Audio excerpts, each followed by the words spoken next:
저는 여러분들의 사랑을 받고 사는 것 같아요. 오늘 또 한 권사님이 저를 찾아오셨어요. 권사님이 우리 금요 모임 전에 오셔서 일부러 왔다고 그러면서 목사님 힘든 일 없으세요? 이러시는 거예요. 그러면서 있으면 저한테 얘기하시라고. 요즘 제 얼굴이 좀 어두워 보이시나 봐요. 어둡습니까? 아닙니까? 네, 그래서 제가 손을 꼭 잡아드렸습니다. 그런 일 절대로 없다고, 괜찮다고. 물론 그죠? 요즘 말씀을 묵상하면 그렇습니다. 이게 기회구나. 사랑하는 성도 여러분, 걱정하지 마십시오. 하나님이 저를 오늘 말씀을 묵상하면서도 더 느끼는데, 하나님이 결국 고난은 고난으로 끝나지 않습니다. 우리를 더 강하게 만들고 하나님의 온전한 사람으로, 그렇다고 지금 제가 고난당한 건 절대로 아니에요. 여러분 걱정하지 말라고, 그렇게 저를 사랑해 주신다고 제가 그 간증을 좀 이렇게 해주고 싶어서 말씀을 드렸습니다. 저는 종종 보면 목회자여서 그런지 모르지만 눈물이 흐를 때가 있습니다. 찬양을 하거나 기도하면서 또 말씀을 전하면서 또 더더욱 그죠? 예배가 거의 마무리되면서 함께 찬양할 때 제 눈에서 눈물이 종종 흐릅니다. 왠지 아세요? 왜일까요? 목회자 입장에서는 그런 것 같습니다. 우리 성도님 한 분 한 분들이 찬양하면서 눈물 흘리는 모습에 제가 눈물이 나는 겁니다. 물론 하나님의 은혜 때문이기도 하지만 저렇게 하나님이 사랑하신다, 그 가운데 은혜를 받고 있다, 살아있다, 그리고 하나님 앞에 두 손 드는 모습을 보니까 하나님이 너무 사랑할 것 같은 거예요. 그죠? 그래서 제 마음에 감동이 일어나는 겁니다. 그래서 묵상이 되는 겁니다. 참, 나도 저 성도의 모습을 보고 눈물이 나는데 하나님도 저 성도 한 분 한 분들이 그죠? 하나님 앞에 감격하고 또 죄를 회개하거나 또 그 앞에 손을 드는 이 모습을 하나님이 얼마나 감동하실까, 그 마음이 제 속에 묵상이 되는 겁니다. 오늘 우리 모두가 그러길 원합니다. 우리가 하나님께 감동되고 그죠? 이 기도 속에 하나님의 감동을 받고 돌아가는 정도가 아니라 더 적극적으로 뭐 하자고요? 하나님을 감동시키는 존재, 여러분들이 되어지기를 원합니다. 그래서 한번 서로 인사할까요? 당신은 하나님을 감동시키십시오. 이렇게 인사 한번 하겠습니다.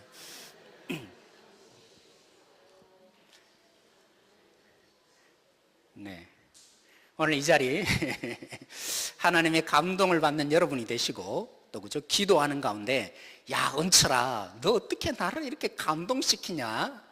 그 애달픈 내 마음을 어떻게 알고 이렇게 부르짖나? 이런 자리 되었으면 좋겠어요. 그렇게 돌아가기를 원합니다. 한 할머니가 계셨습니다. 자녀들을 다 그죠? 이제 출가시키고 혼자 있으니까 얼마나 외롭겠어요. 제 어머니도 가만히 보면 남편을 떠나보낸 지가 제가 볼 때 48살에 그죠? 떠나보내고 뭐 자녀들도 뭐 대부분 외지에 있고 그런 가운데 홀로 많이 지냈던 것 같습니다. 지금 와서 생각해보면 참 외로운 시간들을 많이 보냈다 생각이 듭니다. 이 할머니가 얼마나 사람이 그립겠어요? 나이가 들면 그렇죠, 그죠? 자꾸 만나고 싶고 얘기하고 싶고 그러시죠? 네, 그런 게 우리들입니다. 이 할머니도 모든 그죠? 자녀들 다 떠내보고 나니까 얼마나 외로웠겠어요. 근데 아들에게서 한번 전화가 왔습니다. 어머니, 이번 여름방학 때 손주들 보낼게요. 이 말을 듣는 순간에 너무 기분이 좋아진 거죠. 안 그래도 사람이 그리워졌는데 자기 자녀가 그죠? 손주를 이 시골에 보내겠다고 하니까, 그래서 기쁜 나머지 물었어요. 얼마 동안 보낼 거냐고. 그러니까 이 아들이 대답을 했습니다. 공부도 해야 되고 해서요, 일주일간 보낼게요. 그래? 너무 반갑다 하면서 이제 전화를 끊고 기분이 너무 좋아졌잖아요. 이제 함께 따뜻한 그죠? 방에 그 차가운 방한 기운 속에 있지 않고 따뜻함 속에 있을 거라는 사람의 이 그죠? 이 온기를 느끼고 지낼 생각을 하니까, 손주들을 만날 생각하니까 너무 기분이 좋았고 감사함이 나왔습니다. 그래서 주일날 가서 뭐 했을까요? 감사한금으로 5만 원 하면서 다 하나님께 너무 감사합니다 하나님 하고 이렇게 드렸죠. 그리고 월요일날 진짜 그 손주들이 왔어요. 일주일 동안 딱 보내고 이제 그 손주들을 보냈습니다. 그리고는 주일날 또 할머니가 감사한금을 했습니다. 얼마를 했을까요? 이번에는 10만 원을 했어요. 이 고차원적인 유머를 알아들을지 모르겠어요. 무슨 뜻입니까? 이 손주가 온다고 너무 좋아했는데 가고 나니까 이 손주들 때문에 너무 고생해 한 생각이 나서, 그죠? 그 다음 주에는 10만 원을 냈다, 이런 얘기가 있습니다.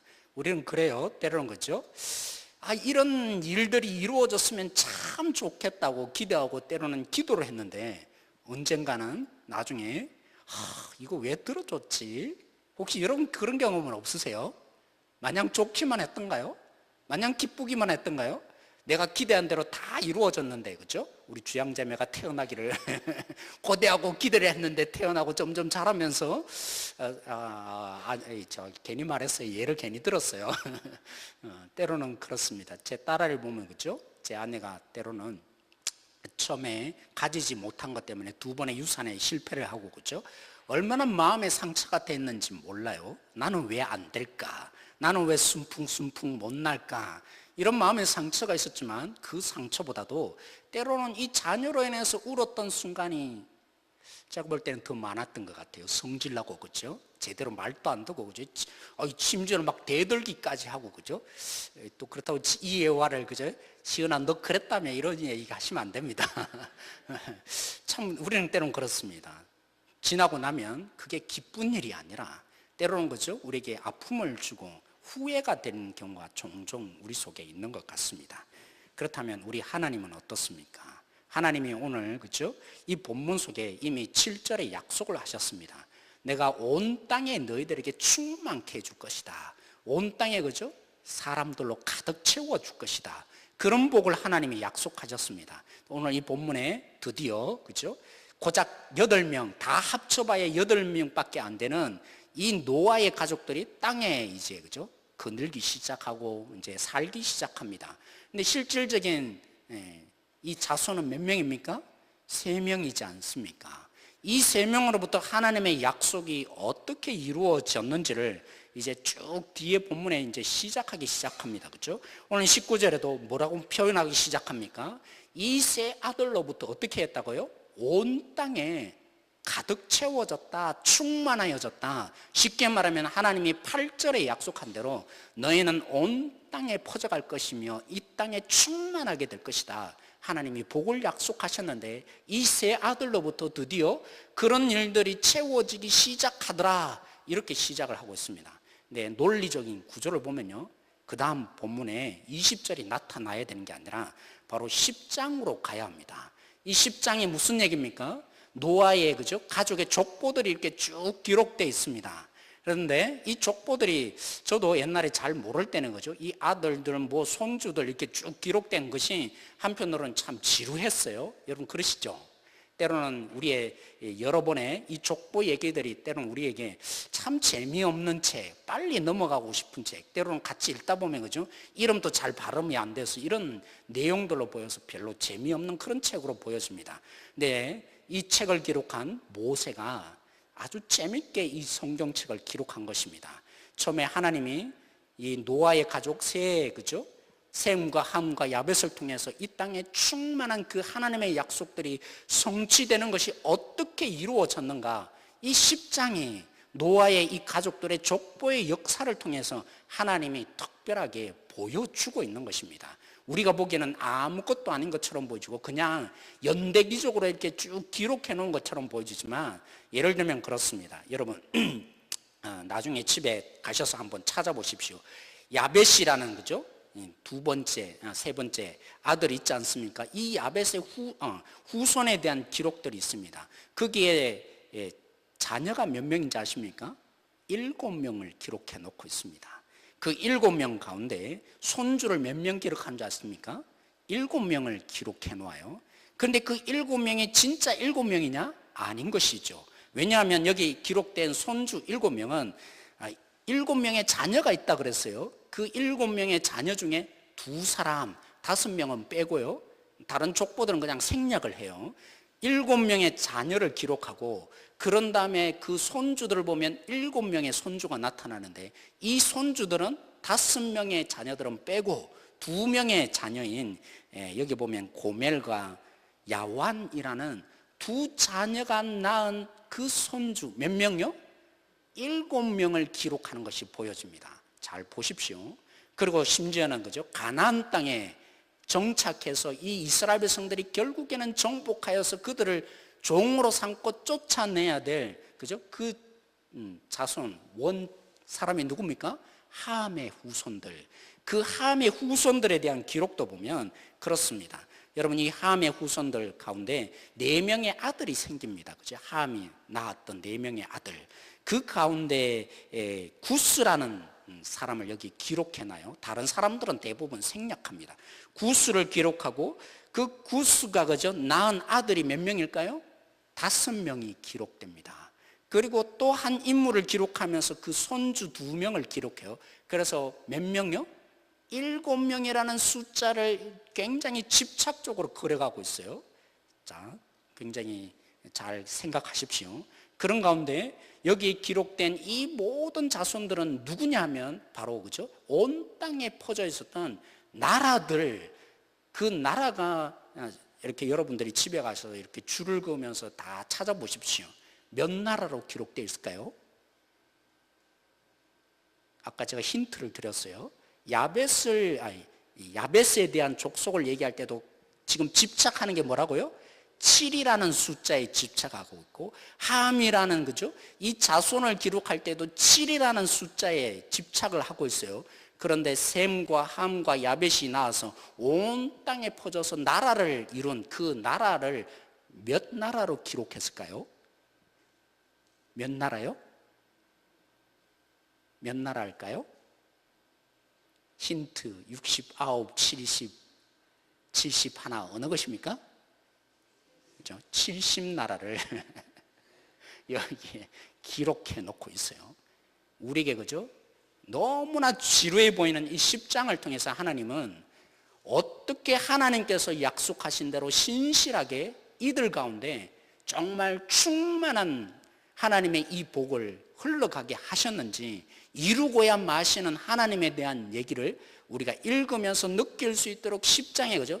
정말 70나라일까요? 아닙니다. 근데 일부러 때로는 빼기도 하고 손자의 숫자를 그죠? 다 기록하지도 않고 해서 우리에게 70나라를 보여주는 근본적인 의도가 무엇입니까? 하나님이 약속하신 대로 하나님이 이들 가운데 비록 3명으로 시작했지만 정말 충만하게 이 땅 가운데 하나님의 그 복이 그대로 성취되었다 우리에게 알려주고 싶어 하는 것입니다. 여러분 보십시오. 우리가 어떻게 시작하자고 했어요? 원래 논리적으로 말하면 오늘 여기에 있는 것처럼 18절, 19절 다음에 어디로 가야 합니까? 이 복이 성취되어서 그래서 10장에 있는 것으로 막바로 가야 될 텐데 여기에 하나의 문제 사건이 일어납니다. 그렇죠? 그냥 아무렇게나 말은 좀 이상합니다. 하나님은 물론 그러시죠. 하나님이 약속하신 거 반드시 이루어내고야 마시는 하나님입니다. 어떤 방해가 있더라도 하나님은 말씀하시니까 성취해내고야 마시는 하나님이십니다. 오늘 여기에 그냥 이루어졌던가요? 70나라로 그냥 평탄하게 이루어졌던가요? 그냥 온 땅에 하나님의 약속이 그냥 일사천리로 다 이루어지게 되었던가요? 처음부터 문제가 생겼습니다. 그렇죠? 우리가 지난번에 살펴본 함의 아버지인 함이죠. 셈, 함, 야벳 할 때 그 함, 가나안의 아버지인 이 사람이 우리가 정말 때로는 이해 안 될 것처럼 보여지는 저주를 받는 사건이 있지 않습니까? 이 땅을 물로 청결하게 하시고 그래서 하나님이 복을 주시면서 내가 너희들을 이제 충만하게 이 땅 가운데 넓힐 것이다. 네 복이 충만하게 이끌어지도록 너희들을 확대시킬 것이다. 하나님이 그렇게 약속하고 시작했는데 처음부터 문제가 생겼어요. 어떤 문제예요? 함이 그죠. 하나님의 정신을 잊어버립니다. 은혜로 시작하지 않고 은혜로 계속 이어지지 못하고 어떻게 해서든 고발하고 문제를 일으켜서 하나님의 이 은혜를 은혜답지 못하는 더러움의 시작을 그가 일으킵니다. 그래서 하나님이 아주 기분 나쁘게 여기시고 우리가 볼 때는 굉장히 충격적인 저주를 하는 것처럼 보이지만 하나님의 이 역사를 가로막는 이 함의 후손을 통해서 하나님이 그저 심판하시고 벌을 내리시는 사건이 여기에 끼어들고 있어요. 제가 이렇게 말할 수 있는 것 같아요. 제 친구 중에 대학에 들어갔는데 제가 교육학과를 나왔지 않습니까? 제 친구 중에 한 친구가 은석이라는 친구가 있어요. 그 친구가 제가 가만히 알고 보니까 저보다 2살 위더라고요. 근데 우리는 같이 들어왔으니까 나중에 뭐 그냥 친구 먹자고 했으니까 친구 먹고 그냥 잘 지내는데 나중에 보니까 2살 위라고 자기가 알려주더라고요. 그래도 뭐 했겠어요? 은서가 하면서 지금도 제 친구로 여기고 그렇게 지내고 있어요. 그 친구가 굉장히 인기가 많았습니다. 누구에게요? 후배들에게 굉장히 인기 많아요. 저는요 별로 인기가 없는 친구, 선배, 그렇습니다. 근데 그 친구가 왜 인기가 더더욱 많았냐면 굉장히 성격이 밝았어요. 그리고 굉장히 후배들을 잘 챙겨주고 즐겁게 해주고 그죠? 재밌는 친구였습니다. 그래서 모든 사람들은 그렇게 생각했습니다. 이 친구는 원래 성격이 밝고 정말 케어하고 날마다 이 기쁨 속에 사는 친구, 그죠? 날마다 기쁨만이 있는 친구, 그렇게만 대부분 생각을 했습니다. 근데 그 친구가 한 번은 저에게 이 자기의 마음을 털어서 얘기를 해줬습니다. 내가 굉장히 어려운 가정 속에 살고 있다.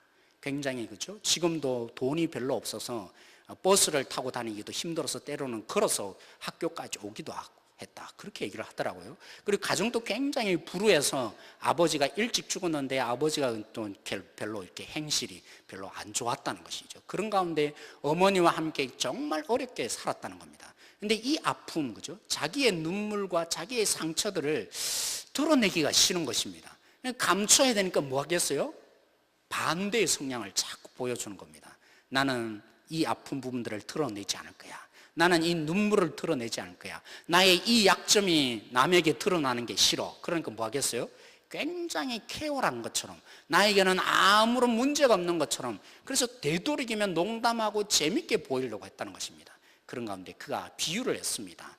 백조가 물 위에 우아하게 떠 있지만 그 백조가 그것만이 전부가 아니야. 그건 자기가 누구라는 거죠? 백조라는 것입니다. 너무 우아하게 보이는 자신이지만 그러나 그 백조의 물 밑에는 뭐가 있습니까? 그 우아한 뒷면에는 수많은 발길질이 그죠? 자기 속에 있었다. 그래서 사람들은 자기를 잘 모른다. 사실은 너무나 평탄한 삶을 살고 있는 것처럼 보이지만 그 이면에는 정말 아픔과 눈물이 있다는 걸 아무도 헤아리지 못하더라. 그 얘기를 듣고 제가 참 충격을 받았습니다. 그렇지, 우리는 외면만 볼 수밖에 없는 지체구나. 사랑하는 성도 여러분, 하나님이 오늘 우리 가운데 정말 온 땅에 충만하는 복을 주시고 약속을 주셨는데 그냥 저절로 이루어지게 한 것입니까? 물론 하나님이니까 오늘 우리 가운데 신실하게 역사하셔서 우리 가운데 바꾸시고야 마시는 하나님이십니다. 그런 가운데 그 은석이가 말한 것처럼 우아하게 그냥 아무렇게나 바뀌어진 게 아니라는 것입니다. 이 속에 수많은 거죠, 하나님의 눈물과 고통과 아픔이, 그럼에도 불구하고 우리 속에 역사하신 하나님의 손길이 있음을 우리는 놓치지 말아야 한다는 것입니다. 오늘 그래서 우리가 붙들어야 될 것이 있다면 오늘 여전히 역사하실 하나님을 우리가 기대하고 하나님이 신실하신 하나님을 내가 붙듭니다. 우리가 그렇게 소망을 가지고 기대한 이 속에 그에 더하여서 하나님이 그렇게 약속하신 걸 신실하게 지키는 것이 그냥 아무렇게 된 것이 아니라는 것입니다. 우리 가운데 눈물 가운데 마음을 찢으시고 고통 가운데 이 인간의 이 불의함 속에서도 여전히 그 하나님께서 이 신실함을 끝끝내 이루어내고야 마실 텐데 그런 과정 속에 하나님이 그냥 말 한 번 하시고 그죠? 나는 하나님이니까 되어라, 이렇게 하나님이 일하신 하나님이 결코 아니십니다. 하나님은 신이시니까 그 위에 서서 우리 가운데 반드시 이루어내고야 마신다. 하나님은 그런 능력의 하나님이다. 이런 하나님에 대한 우리의 소망과 기대만을 볼 것이 아니라 그 속에 얼마나 하나님께서 우리 가운데 그 약속을 이루어내기 위해서 눈물 흘리셨는지, 고통스러워 하셨는지, 이 신실함을 펼치기 위해서 그 하나님이 얼마나 많은 희생을 치르셨는지 우리는 보아야 한다는 것입니다. 오늘 우리가 보진 않았지만 10장 25절에 보면 벨레게 때에 그죠? 뭐가 일어났어요? 바로 너무나 잘 알고 있는 11장에 그죠? 이 바벨탑 사건이 일어났습니다. 여러분, 바벨탑 사건이 뭡니까? 하나님은 하나님의 약속을 지키기 위해서 그들 가운데 복을 주시고 자손을 태어나게 하시며 온 땅에 충만케 하는 역사를 신실하게 베푸는데 처음부터 제동을 걸리셨다, 그렇죠? 하나님의 이 은혜를 모르고 하나님의 은혜의 법칙을 흘려보내지 못하는 자로 살았음에도 불구하고 하나님의 그 약속을 무너뜨리지 못했습니다. 그런데 그 하나님의 약속을 하나님이 지키셔서 그 가운데 순종하시고 그 가운데 섬겨주셔서 그래도 그의 은혜를 이 땅 가운데 흘려보내서 이들이 점점 숫자가 늘어나기 시작합니다. 강력해지기 시작합니다. 그리고 굉장히 많은 숫자로 늘어났습니다. 언제요? 벨렉의 때예요. 그죠? 그런데 이 벨렉의 때는 오늘 우리 10장에 보면 이 벨렉의 때 한참 후에 70나라가 이루어집니다. 다시 말하면 벨렉의 때에 이들이 일으켰던 이 말할 수 없는 이 교만함, 어떻게든 우리가 흩어지지 말자고. 목적은 뭡니까? 다 목적이 자신의 이름을 좀 내자고, 우리가 높아지자고. 그래서 하나님의 비전에 대한 관심은 아무것도 없습니다. 하나님이 어떤 의미에서 그들에게 복을 주시고 그들 가운데 역사하기를 원하시는 하나님의 의미에 대한 관심 하나 없고 오직 무엇에 대한 관심을 둡니까? 자기에 대한 관심. 내 이름을 좀 내자, 내가 좀 높아지자, 여기만 관심 있는 하나님이 그들에게 많은 숫자로 늘어나게 하신 이유는 그들을 자신의 이름을 내기 위해서가 결코 아니었습니다. 그들을 복주고자 사랑하셔서 그들을 온 땅에 충만케 하고자 하나님이 그 신실한 약속을 지키기 위해서 일하셨음에도 불구하고 그들은 뭐합니까? 많아졌다고, 이제 규합을 할 수 있다고, 우리가 힘을 낼 수 있다고, 그래서 좀 더 우리의 이름을 내자, 온통 자기들에 대한 관심밖에 없는 그런 자손들입니다. 그게 벨렉의 때에 일어났어요. 근데 11장에 넘어가면 다시 시간이 후퇴하는 거 아니겠습니까? 그래서 너무 어려운 얘기예요. 이렇게 말할 수 있겠죠. 사랑하는 성도 여러분, 하나님을 대적하고 하나님의 비전 없이 하나님의 뜻과는 전혀 상관없는 그 벨렉의 때에 자신의 이름을 높이고자 그들이 뭉치고 하나님의 복에 대한 대적을 일으키는, 그럼에도 불구하고 하나님은 뭐 하신 것입니까? 하나님이 그들을 저주해서 흩었다고 여러분 보지 마십시오.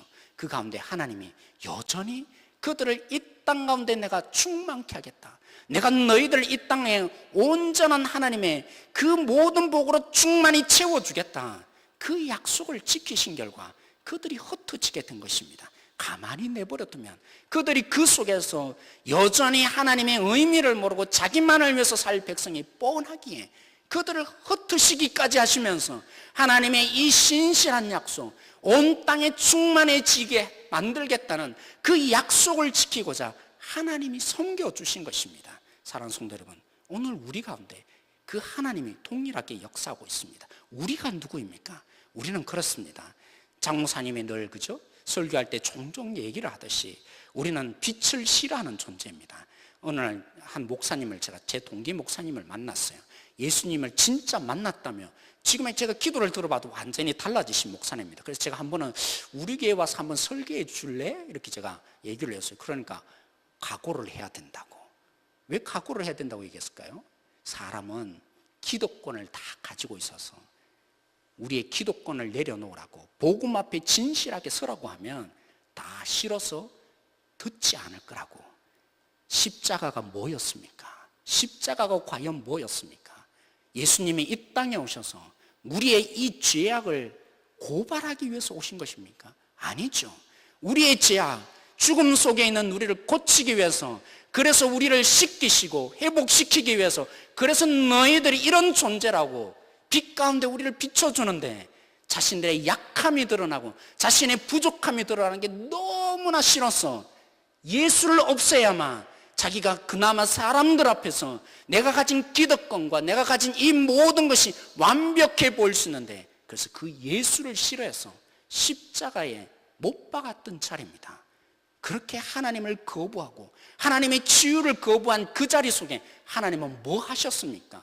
오늘 우리 가운데 구원을 이루어내는 역사를 여전히 신실하게 이루었다고. 그래서 복음에는 그 하나님의 신실함이 여전히 속에 녹아있다고, 신실함의 결정판이 바로 여기에 있다고 우리 속에 드러내는 거 아니겠습니까? 그 복음을 믿고 우리가 하나님의 자녀가 되어서 오늘 또 주님께 부르짖는 자녀가 된 것입니다. 오늘 우리가 이 9장과 10장과 11장 전체를 통해서 주님이 어떤 가운데 신실하게 역사하셨는지를 볼 수 있어야 합니다.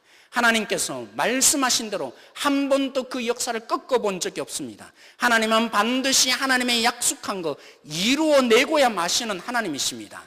때로는 함처럼 처음부터 그 의지를 꺾으려고 할지라도 하나님은 반드시 그 일을 이루어내십니다. 그리고 우리가 스스로 뭉쳐서 하나님의 역사를 막는다 할지라도 하나님은 반드시 그 일을 이루어내는데 어떻게 이루어내십니까? 그냥 말하고 선포하고 죽여서 이루어냅니까? 아니죠.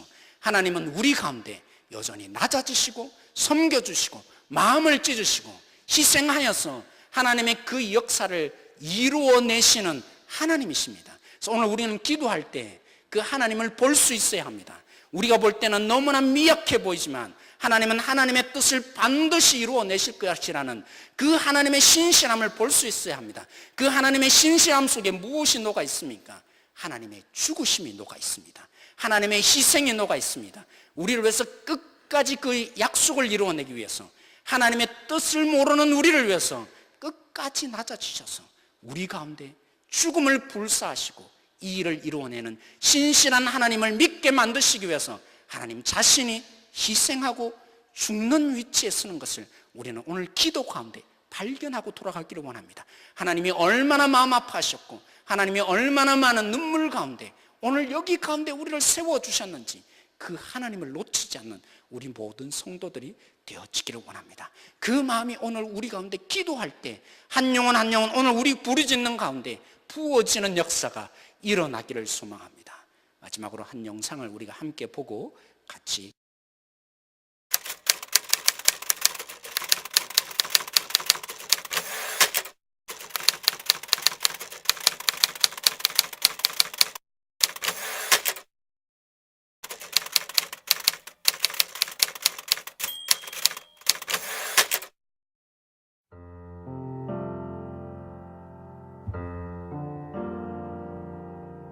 사형리 전도지를 한 400장을 구해서 북한에 들어가려고 한 것입니다.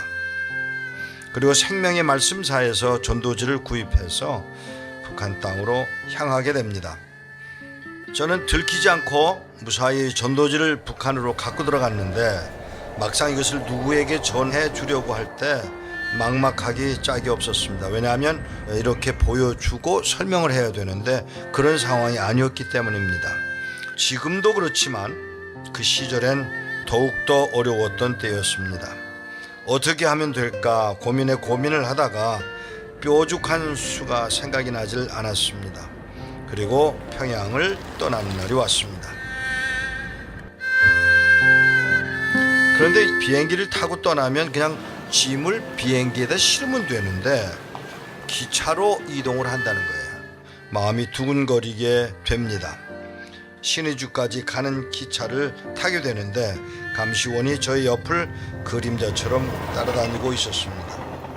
이대로 신의주에 가다가 짐 조사를 받게 된다면 전도지가 발각될 뿐만 아니라 이것 때문에 문제가 될 거라는 생각을 하게 됩니다. 생각하다 못해 오늘 먹은 음식이 이상한 것 같아 배가 살살 아프네 얼굴을 잔뜩 찡그리면서 감시원이 화장실에 다녀오라고 허락을 해주길 기다렸습니다. 그리고는 화장실에 들어갔다가 가서 깜짝 놀란 것은 좌변기가 아니고요, 그냥 구멍이 뻥 뚫려 있는 변소라는 사실을 발견하게 됐습니다. 그리고는 저는 머리를 굴리기 시작했고 바로 돌아와서 감시원더러 소화제가 필요하다고 부탁을 했고 그가 약을 구하러 잠시 자리를 비운 사이에 가방에 숨겨두었던 사형리 전도지를 모두 꺼내서 화장실로 뛰어갔습니다. 그리고 그 구멍을 통해서 전도지를 하나도 남김없이 버리게 됩니다. 그리고 까마득하게 잊었습니다. 몇 년의 세월이 흘렀습니다. 어느 북한 선교 세미나에서 강의를 하고 나오려는데 저보다 좀 일찍 강의를 했던 젊은 탈북자가 제게 다가오더니 대뜸 하는 말이 목사님이니까 그런 짓을 하셨겠네요. 말이 좀 거칠고 나이도 어린 사람이 하는 말에 기분이 상했는데 그가 더 저를 당황시켰습니다. 왜냐하면 목사님 평양에서 기차를 타고 신의주로 해서 중국으로 가신 날이 1989년 5월 29일이죠. 내가 기차를 탄 날을 정확하게 알고 있었다라는 사실입니다. 그러니까 제가 당황해서 그걸 어떻게 알아? 한국 정부도 모르는데, 이렇게 말을 하니까 그 청년이 하는 말이, 저 알아요. 왜냐하면 그날 제가 기찻길 옆에서 노동을 하고 있었는데 기차가 지나가면서 뭐가 날아가더라는 것입니다. 그리고 그 청년은 기차가 다 지나간 다음에 내려가서, 언덕에서 내려가서 그걸 주워서 보니까 자기가 주운 것이 똥이 묻어 있더랍니다. 그거를 주워서 풀에다가 흙에다가 닦아 버리고는 그걸 읽어보기 시작해서, 그리고는 압록강으로 가서, 그리고 기후를 살펴서 북한 땅을 떠납니다. 젊은 탈북자의 이야기를 들은 저는 너무 놀랐지만 감격스러웠습니다. 그 전도지를 읽고 탈출한 사람은 목사님이 되어 있더라는 사실입니다. 사랑하는 여러분, 저는 분명히 전도지를 나 살겠다고 버렸는데 하나님은 그걸 통해서 한 사람을 탈출케 하시고, 그리고 한국에서 목사가 되기까지 하나님의 방법을 동원했다라는 것입니다. 그 현장에 있는 북한 주민들, 아직 복음을 받아들이지 못한 그들이 무엇을 필요로 하는지, 하나님의 방법을 얼마나 이해할 수 있는지, 그리고 더 나아가서 그들이 얼마나 말씀을 사모하고 자기 것으로 삼으려는지를 이해하고 있는 것일까 깊이 생각하게 됩니다.